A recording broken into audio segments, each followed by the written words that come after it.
반갑습니다. 저는 경남 김해지부 SFC를 섬기고 있는 백경태 간사입니다. 이 영상은 대학생 대회, SFC 대학생 대회 선택 특강을 통해서 요한복음을 함께 강의했던 내용들을 영상으로 남겼는데요. 성경을 펼치시고 그냥 눈으로 쭉 편안하게 들으시면서 가셨으면 좋겠고, 성경에 좀 이렇게 밑줄을 그으시고 뭐 이렇게 하셨으면 좋겠습니다. 그렇게 하시면 참 도움이 될 것 같다는 생각이 듭니다. 자, 그럼 지금부터 한번 시작해 보도록 하겠습니다. 먼저 요한복음의 서론에 대해서 함께 살펴보도록 하겠습니다. 자, 요한복음입니다. 요한복음은요, 요한복음은 사복음서 안에 있는 성경입니다. 사복음서는 마태, 마가, 누가, 요한복음이죠. 그리고 이 사복음서의 특징은 예수님께서 공생에 이 땅에서 사역하신 내용들을 기록한 성경입니다. 그럼 생각해 보십시오. 마태, 마가, 누가복음인데 굳이 요한복음이 필요한 이유는 무엇일까요?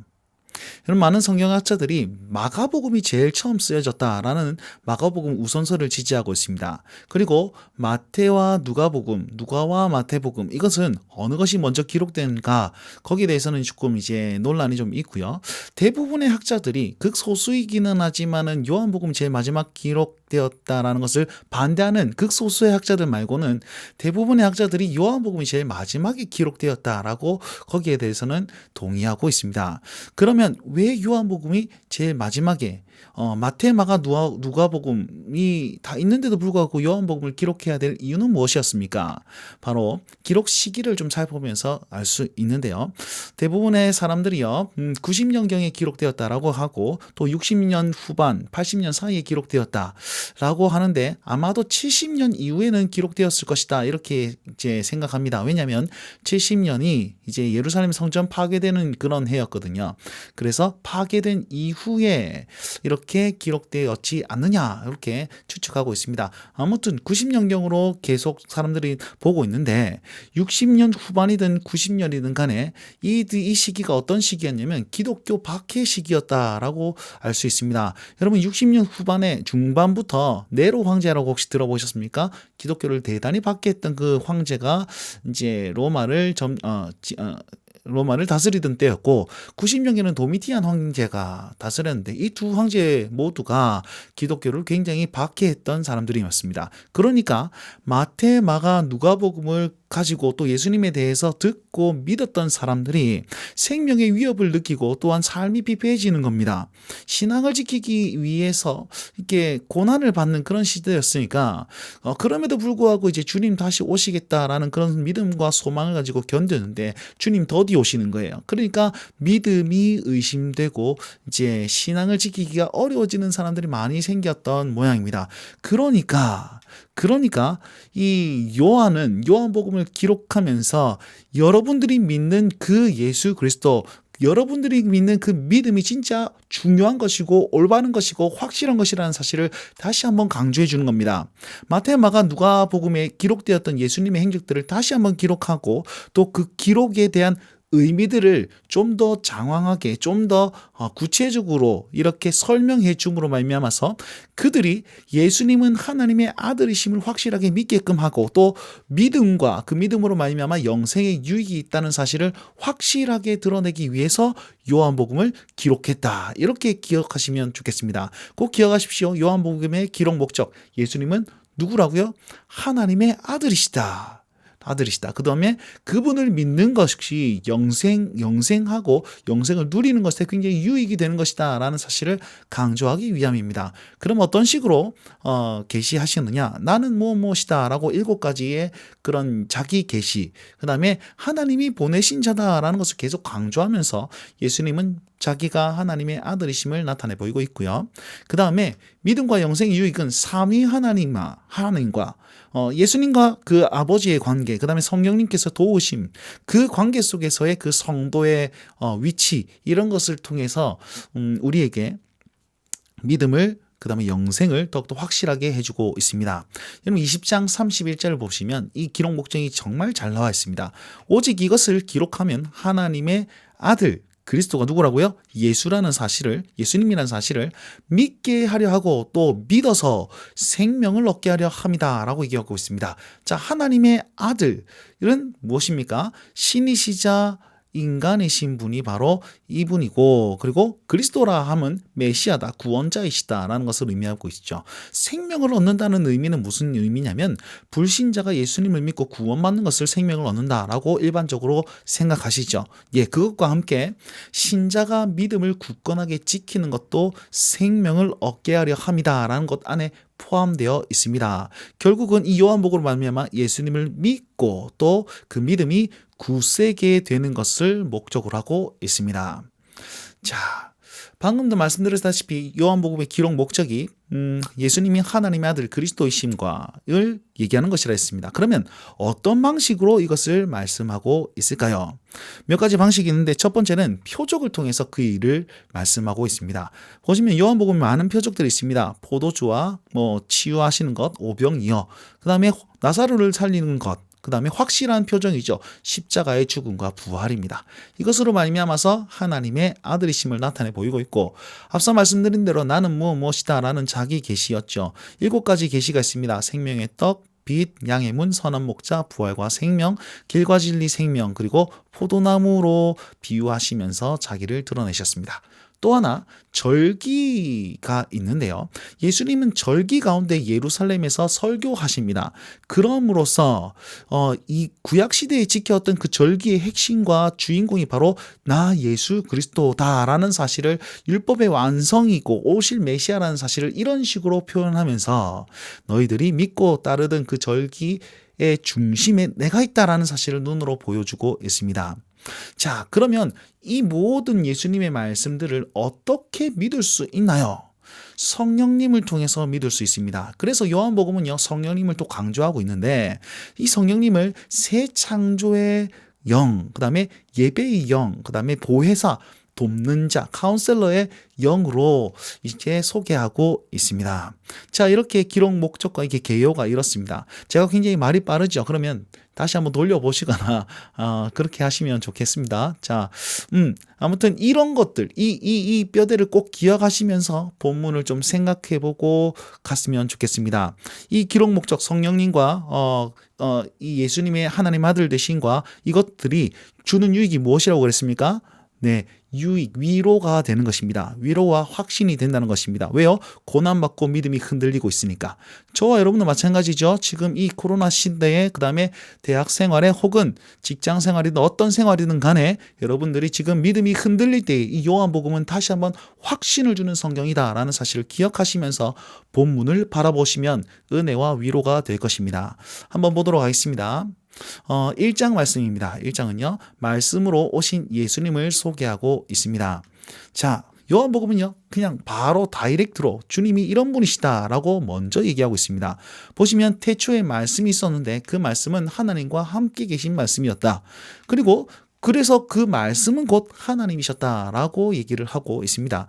그러면 하늘에서 그 말씀이 있었어요. 태초에 그 말씀이 지금 저 천상에 있단 말이죠. 그 말씀이 어떻게 되었습니까? 바로 말씀이 육신이 되어 이 땅 가운데 오셔서 우리 가운데 거하게 되었다라고 얘기를 하고 있고요.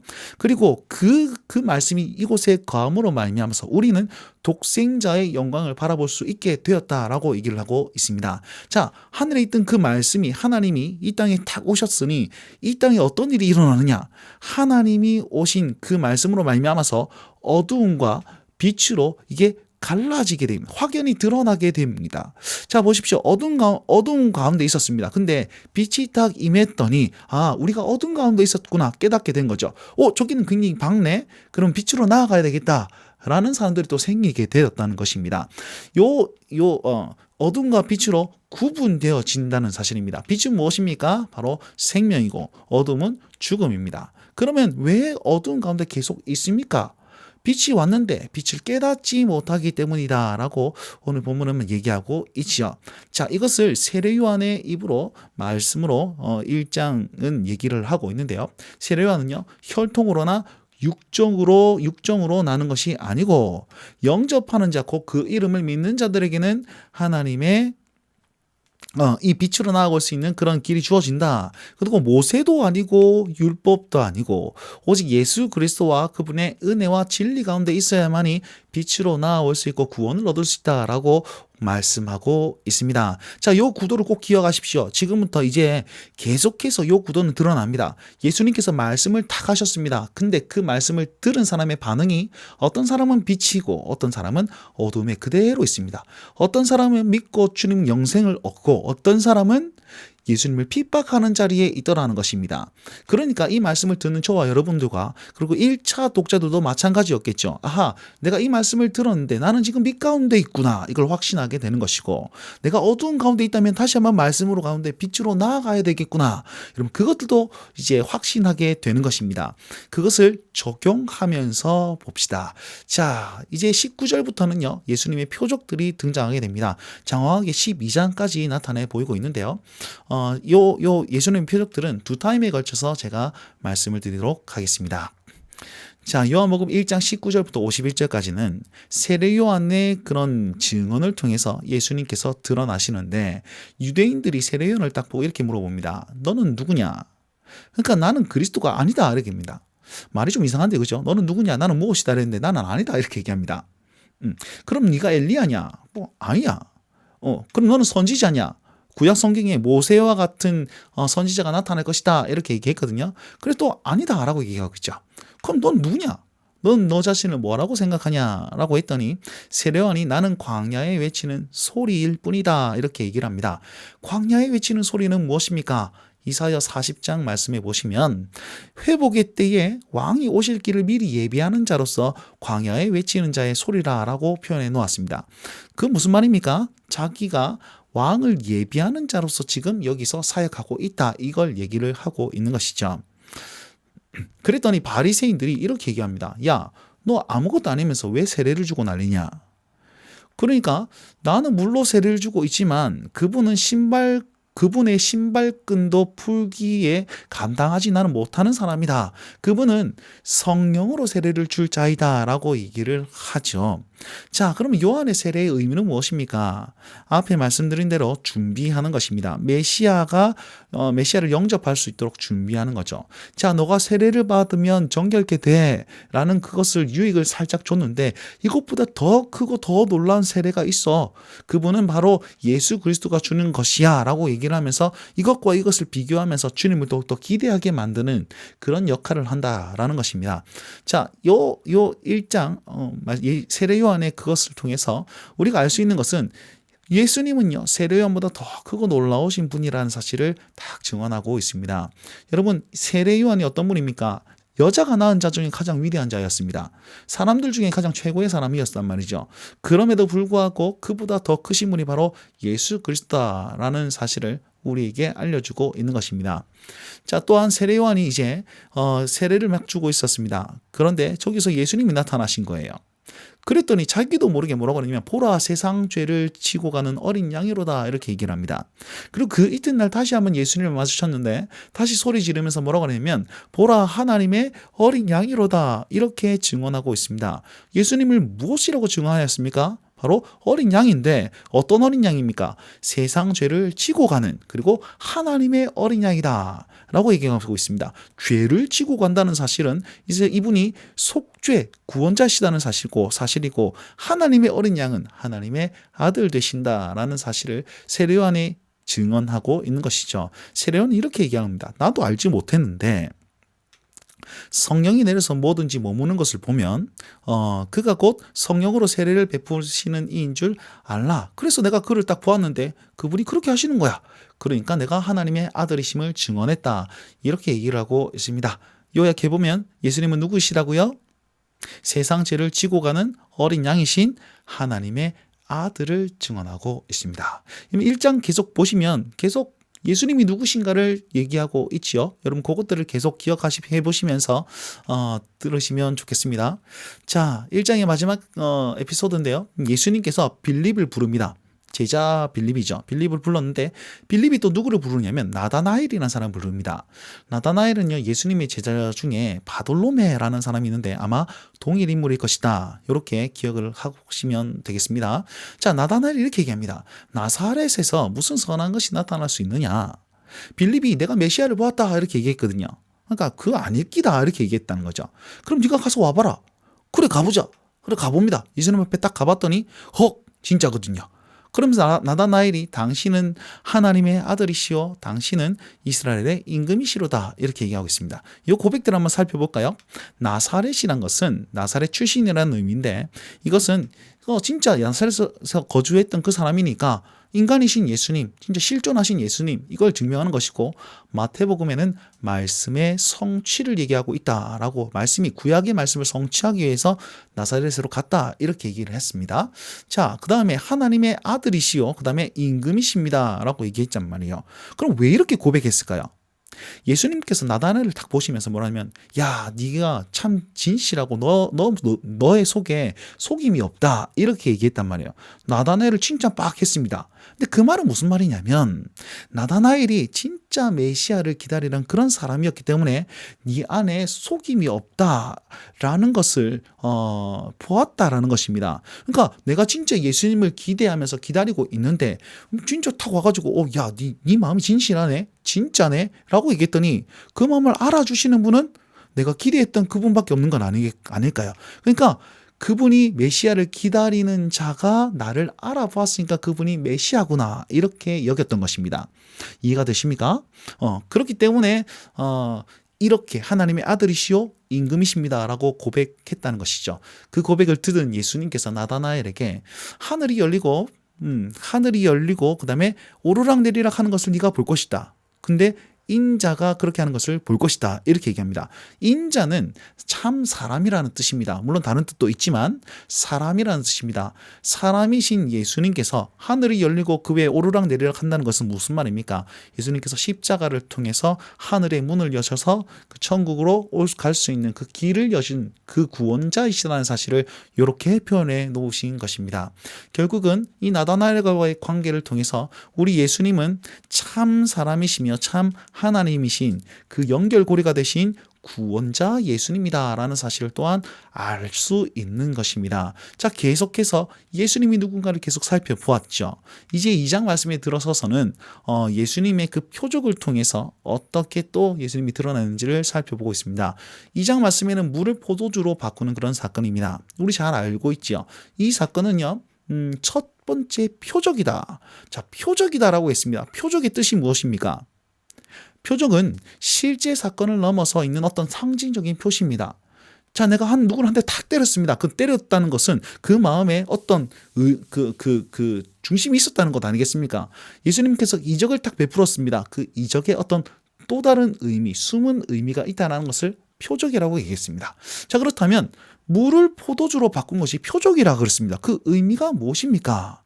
자, 물을 포도주로 바꾼 것은 예수님이 창조주이시자 새 창조, 새 시대를 여는 사람이다, 새 시대를 여는 분이다라는 사실을 나타내 보이고 있습니다. 두 번째는 정결 항아리에서 포도주로 바꾸죠. 정결 항아리에 든 물을. 자, 정결 항아리는 무엇입니까? 바로 구약 시대에 자기를 깨끗게 하는 어떤 그 도구였단 말이에요. 그것이 포도주로 되었다. 그 안에 있는 물이 포도주가 되었다라는 사실은 이제는 구약의 그런 어떤 방식으로 깨끗게 되는 것이 아니라 예수님의 그 살과 피, 그 포도주로 말미암아서 이제 깨끗게 되고 새롭게 되는 그런 새 언약의 중심이 되시는 분이 바로 예수님이시다라는 것이고, 마지막 아무것도 없었던 포도주가 떨어져서 이제 힘들어했던 그 잔치집에 예수님께서 풍족하게 먹이시지 않습니까? 그분은 구원자이시며 우리의 만족을, 우리의 필요를 채우시는 분이다라는 사실을 드러내 보이고 있습니다. 자, 예수님이 창조주라는 사실은 무슨 말이냐면, 자, 성경의 제일 첫 번째 창세기 1장의 성부 하나님께서 어떤 사역을 하십니까? 창조의 사역을 행하시지 않습니까? 예수님은요, 이 땅에 오셔서 그 첫 표적을 뭐라고 하셨습니까? 물을 포도주로 막 바꾸는 그런 창조의 사역을 행하심으로 내가 창조주다라는 사실을 드러내신 거예요. 말씀을 보시면 여기 11절 말씀에 보시면 행하다라는 단어가 있는데, 이 행하다라는 단어를 히브리어로 바꾸면 창세기 1장에 보면 창조하다라는 의미가 똑같이 포함되어 있습니다. 그래서 성부 하나님의 창조 사역을 예수님께서 이 땅에 오셔서 첫 표적으로 창조주의심을 드러내고, 또 정결 항아리를 포도주로 바꾸면서 구원자의심을 딱 드러내시면서 이제 자기를 계시하고 계신다라는 것을 이 사건에서 알 수 있다는 것입니다. 자, 그렇게 한 이유는 무엇입니까? 방금 말씀드린 11절 말씀입니다. 예수께서 이 첫 표적을 행하여, 요 행하여가 창조하다는 뜻입니다. 이 표적 창조를 하여 창조 사역을 하심으로 말미암아서 하셨다라고 했는데, 자, 이 행하여라는데 오늘 본문 말씀을 좀 보시면 마리아가 예수님께 가가지고 야 포도주가 없다 이러니까 그것이 나와 무슨 상관이 있습니까? 내 때가 아직 이르지 않았습니다. 때가 아직 이르지 않았다고 했습니다. 근데 왜 행했을까요? 정답은 여기 있습니다. 제자들을 믿게 하기 위해서입니다. 여러분 잘 보십시오. 때가 이르지 않았다. 예수님이 만방의 자기가 구원자이시고 창조주라는 사실이 드러날 그 십자가의 때가 아직 이르지 않았습니다. 그런데 그럼에도 불구하고 이것을 행한 이유는 이 제자들을 믿고 제자들을 따르게 하기 위해서다라고 얘기했었죠. 그러면 이 본문을 읽는 1차 독자들, 정말 고난받고 힘겨워하고 있는 그 사람들은 어떻게 여겨질까요? 모든 사람들이 지금 알지 못한 그때에도 예수님은 택한 자기 사람들에게 믿음을 주시기 위해서 이렇게 행하셨구나. 나에게 그 믿음을 주셨고 나에게 또한 다시 그 믿음을 확신시키시면서 이 말씀을 우리에게 주시는구나. 그렇게 감격할 수 있겠죠. 동일하게 여러분들도 이 수억만의 사람들 중에 택한 받은 주의 백성입니다. 그들에게 자기를 계시하셨는데 여러분 이 말씀이 여러분이 주시는 특별함이 있을 것이라는 사실을 기억하면서 말씀을 대하셨으면 좋겠습니다. 자, 여기서 때라는 말이 처음 나왔는데 계속해서 예수님의 때가 반복되고 있음을, 이것도 중요한 단어임을 좀 기억하십시오. 자, 13절부터 25절까지는요 성전 청결 사건입니다. 자, 6월절에 성전에서 이제 다 없죠. 소랑 비둘기랑 돈 바꾸는 자를 다 쫓아내시는데 이것도 표적입니다. 그 의미가 무엇입니까? 이제 새로운 시대에 자기가 새 성전이 됐음을 나타내는 것입니다. 예수님께서 말씀하셨어요. 너희는 성전을 허물라. 내가 3일 만에 새로 짓겠다. 그것은 자기 육체를 가르쳐 하신 말씀이라 라고 했죠. 예수님이 성전 되심을 나타내 보이시는 것이고, 두 번째는요 소와 양과 비둘기 모든 재물들을 다 쫓아내시고 그곳에 예수님께서 서 계셨습니다. 재물들을 다 쫓아내시고 예수님이 재물이 있던 그곳에 서 계십니다. 무슨 말입니까? 자기가 6월절 어린 양 희생 재물 되신다는 사실을 눈으로 보여주고 있습니다. 그렇게 하신 이유는 무엇인가? 이렇게 나와 있는데요. 성전된 자기 육체를 가리켜 하신 말씀이고, 죽은 자 가운데서 다시 살아나신 후에 제자들이 그때서야 기억하고 믿었더라. 누구를 위해서일까요? 네, 제자들을 위해서, 그들의 믿음을 위해서, 또한 이 의미를 이 표적을 또 베푸고 계시는 그런 모습들을 볼 수 있습니다. 자, 예수님께서 이 표적을 딱 행했습니다. 그랬더니 표적을 행했더니 제자들은 믿었죠, 그죠? 그런데 많은 사람들은 믿기는 믿었는데 예수님께서는 그를 인정하지 않습니다. 왜냐하면 그들의 마음을 더 잘 알기 때문입니다. 왜냐하면 제대로 믿지 않았다는 것입니다. 결국 무슨 말입니까? 믿는 자와 믿지 않는 자가 그대로 드러나게 된다라는 사실이죠. 자, 3장 말씀 봅시다. 그러면 누가 못 믿느냐, 누가 믿느냐, 이걸 나타내 보이고 있는데 첫 번째 사람이 누구냐면 니고데모입니다. 니고데모는 바리새인이고 유대인의 지도자입니다. 그가 밤에 예수님을 찾아옵니다. 이 말은 예수님께서 진짜 밤에 찾아왔다라는 의미와 함께 영적인 의미로 지금 이 니고데모가 지금 밤이다, 어둡다, 어두운 그런 영적인 상태다라는 사실을 드러내고 있습니다. 대뜸 찾아와서 표적을 보고 당신은 하나님께로부터 오신 선생님이시군요 라고 얘기하면서 어떻게 하면 영생 얻습니까? 이렇게 얘기했더니 예수님께서 사람이 거듭나지 아니하면 하나님 나라를 볼 수 없다. 뭘로 거듭나야 됩니까? 물과 성령이죠. 거듭난다는 사실은 다시 태어난다는 뜻입니다. 자, 이 거듭남에 대해서 이 니고데모가 의심을 가지고 이해가 안 되는 거예요. 아니 어떻게 다시 엄마 뱃속에 들어갔다 나올 수 있습니까? 그러니까 예수님께서 성령을 하면 된다 이렇게 얘기하셨거든요. 성령은 바람과 같다. 바람이 어디서 왔는지도 모르고 어떻게 불었는지 모르고 했는데 바람과 같다 이렇게 표현한 거거든요. 그럼 성령이 진짜 바람입니까? 그건 아니란 말이에요. 땅의 현상으로서 하늘의 일들을 비유로 말씀하신 것입니다. 여기 보시면 하늘에서 내려온 자 곧 인자 외에는 하늘에 올라간 자가 없다. 이건 하늘의 일이죠. 하늘의 일. 하늘에서 이렇게 내려오시고 또 올라가고 승천하시고 하늘의 일인데, 요거를 땅의 표현으로 뭐라고 하냐면 광야에서 뱀을 든 것을 얘기하고 있습니다. 땅에서 이런 일이 있었던 것처럼 이제 하늘에서 이 일이 이렇게 보여줄 것이다 라고 얘기를 하고 있죠. 결국 이 니고데모의 믿음, 거듭남에 대해서 의심하고 돌아간단 말이에요. 근데 예수님께서 하나님이 세상을 이처럼 우리 잘 아는 말씀이죠. 독생자를 주셨는데 그를 믿는 자마다 영생을 얻고 그리고 믿지 않는 자는 멸망하게 될 것이다. 요거를 또 풀어서 설명해 주고 있습니다. 보시면 아들을 보내심은 세상을 구원하고 또 세상을 심판하기 위함이다 라고 얘기하고 있는 거예요. 그래서 빛이 왔습니다. 빛이 왔는데 어둠을 사랑하는 자와 진리를 따르는 자로 나뉘더라는 거예요. 어둠을 왜 사랑합니까? 행위가 드러날까봐. 와, 내 죄가 다 드러나고 부끄러울까봐. 빛을 따르는 자들은요, 하나님의 행하신 것이 나타났기 때문에 진리를 따르게 되었다라고 부연 설명하고 있습니다. 그래서 요한복음 3장 16절 말씀은 예수님께서 이 땅에 오신 것은 그를 영생을 주기 위함과 또한 심판하러 오신다는 사실을 딱 드러내시면서 자, 니고데모는 지금 영생을 얻었냐? 못 얻었다라는 것을 보여주고 있다는 것입니다. 자, 이렇게 빛이 왔고 어둠을 사랑하는 자 이게 계속 반복되고 있죠. 표적을 행했더니 믿는 자와 믿지 않는 자가 나타나고 있는 것입니다. 자, 3장 22절부터 35절 말씀은 세례 요한이 다시 등장합니다. 세례 요한이 세례를 주고 있는데 제자들이 와서 얘기합니다. 선생님, 당신이 얘기했던 저분이 계속 같이 세례를 주고 있는데 사람들이 계속 절로만 갑니다. 우리 장사가 다 어렵습니다.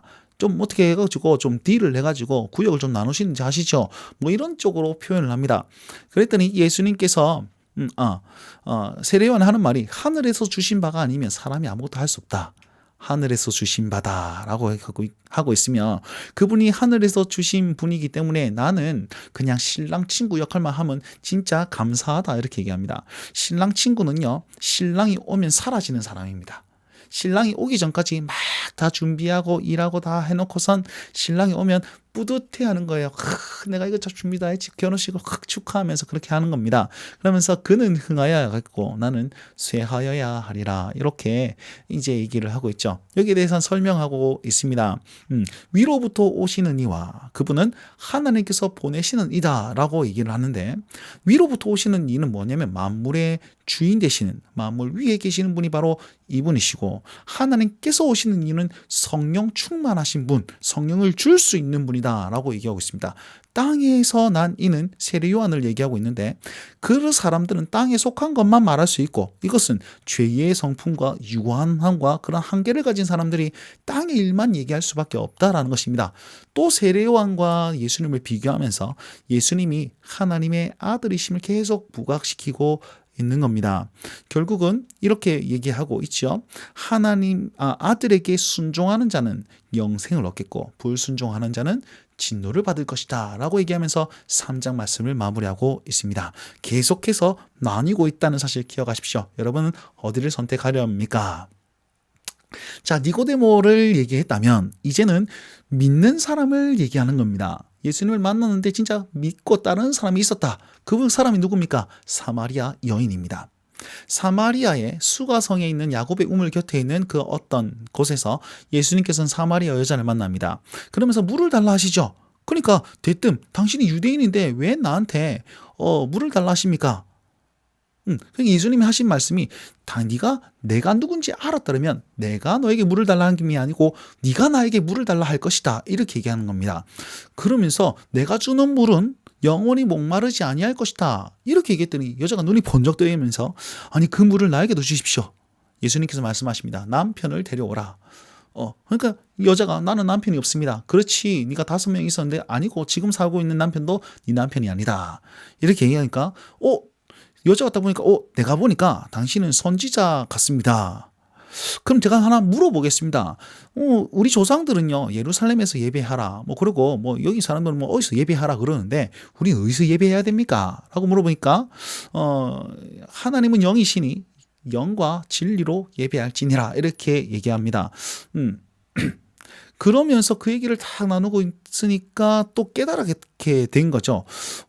그렇죠. 내가 메시아가 올 것을 나는 압니다. 그리스도가 오실 것을 내가 믿습니다. 그러니까 예수님께서 내가 그니라 이렇게 얘기했단 말이죠. 소름이 확 돋아가지고 내가 메시아를 만났어 뛰쳐나와가지고 예수님을 전하기 시작합니다.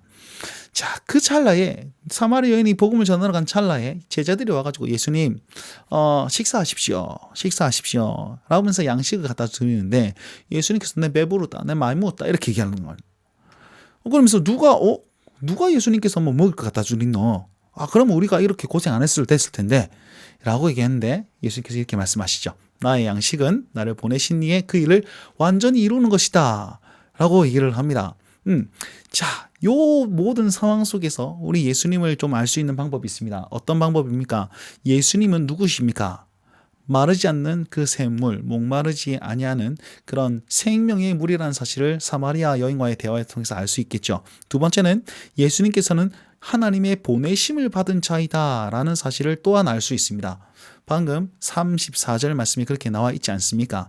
자, 이렇습니다. 그리고 사마리아 여인의 그 고백을 보십시오. 처음에는 당신이 유대인인데 당신이라고 표현했습니다. 예수님을. 그 다음에는 내가 보니 선지자입니다. 그 다음에 메시아군요. 내가 메시아를 막았다라고 얘기했단 말이죠. 점점 그 고백이 달라지고 있죠. 예수님을 믿는 자의 고백이 이렇다는 것입니다. 자, 그러면서 거두는 자가 이미 삭도 받았고 내가 지금 뿌리지만 너희가 함께 거두어서 즐거워할 것이다 라고 하면서 제자들을 그 자리로 초청하고 있습니다. 제자들도 역시 주님과 함께 거두는 자임을 강조하면서 그들의 양식도, 그들이 먹을 양식도, 제자들이 먹을 양식도 하늘에 있다라는 사실을 또한 강조하고 계시는 거죠. 자, 사마리아 여인이 다 복음을 전해갔더니 사마리아가 복음화되기 시작합니다. 믿는 자가 많아집니다. 그래서 이틀을 더 말씀해 주십시오. 그 말씀을 들었더니 더욱 믿는 자가 많아졌습니다. 그러면서 다른 사마리아 사람들이 이렇게 고백하는 거예요. 듣고 그가 메시아임을 듣고 친히 세상의 구세주이심을 알았다라고 얘기를 하고 있죠. 여기서 핵심 단어가 뭐냐면 듣는다는 단어입니다. 듣는다는 단어. 3장의 말씀에 니고데모도 예수님과 그 대화를 통해서 들었습니다. 그죠? 근데 못 믿고 돌아갔어요.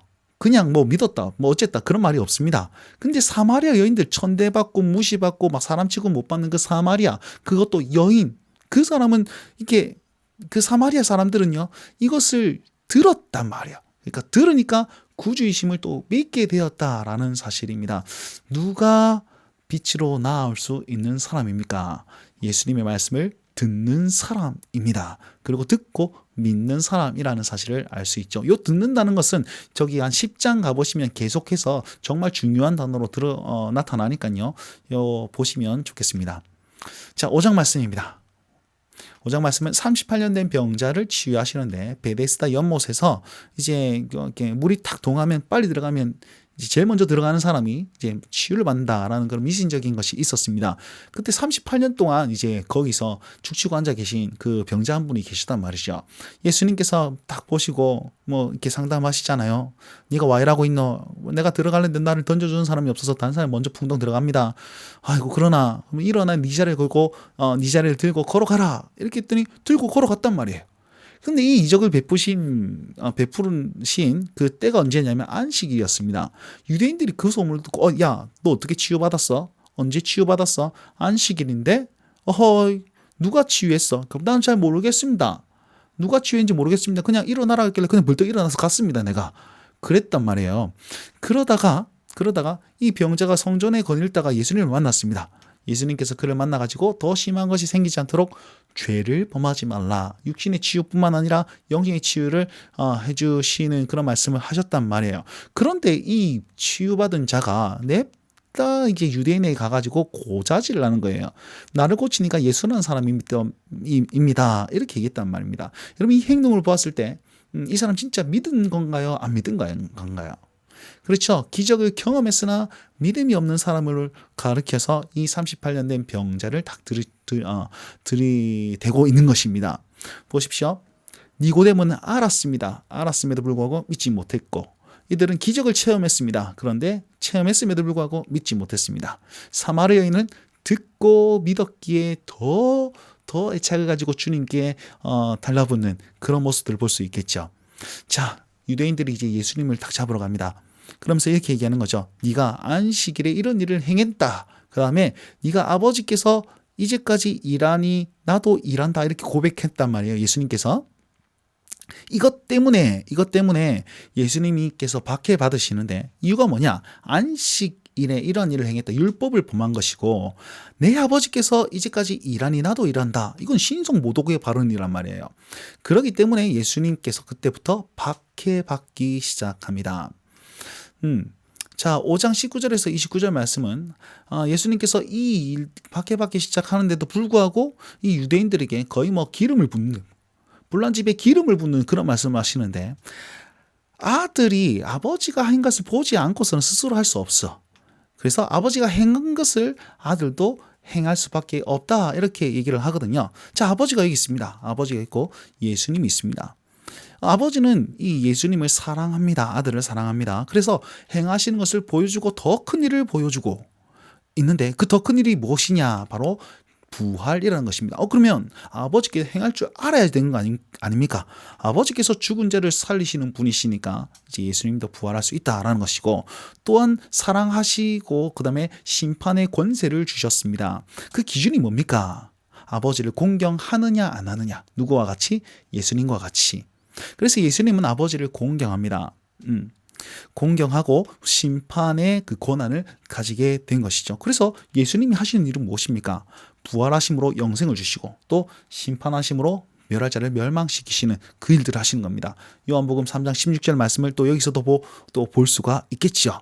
29절 마지막 말씀에 선한 일을 행한 자는 생명의 부활로, 악한 일을 행한 자는 심판의 부활로 나오리라 라고 얘기하시면서 예수님의 그 사역을 말씀하고 있습니다.